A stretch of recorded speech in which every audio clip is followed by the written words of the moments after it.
ભરૂચની પરિણીતાની અમદાવાદથી આવતા એસટીમાં જૂનાગઢના શખ્સ સાથે મુલાકાત થઈ હતી, જેને પતિને જાનથી મારી નાખવાની ધમકી આપી 5,10,000 પડાવી લીધા હતા। ભરૂચના તવરા રોડ પર આવેલી ગોલ્ડન રેસિડેન્સી ખાતે રહેતી ચેતના પટેલના પતિ ઝઘડિયાની એબોટ કંપનીમાં નોકરી કરે છે। ચેતનાને હાથ પગ દુખતા હોય તે અમદાવાદ ખાતે દવાખાને જવા નીકળી હતી।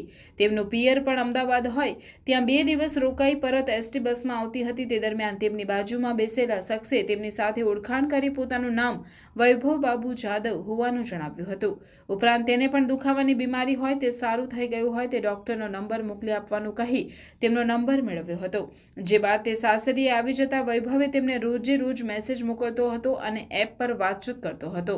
આ અરસામાં તેણે તેના પિતા બીમાર હોવાનું જણાવી તેમને ભોળવી 2 વાર 15,000 એમ કુલ 30,000 લઈ ગયો હતો। જે બાદ પણ તેણે રૂપિયા માંગતા ચેતનાએ ના પાડતા તેણે તેના પતિને જાનથી મારી નાખવાની ધમકીઓ આપી હતી, જેથી ગભરાઈને તબક્કાવાર રીતે ઘરમાંથી સોનાના કુલ 4.80 લાખની મત્તાના દાગીના આપી દીધા હતા। વૈભવ તેના પતિને તેમની વચ્ચે વાતચીત થાય છે તેમ કહી ગેરમાર્ગે દોરવા સાથે તેની હત્યા કરવાની વારંવાર ધમકી આપતો હોય તેણે આ મામલે કોઈને જાણ કરી ન હતી।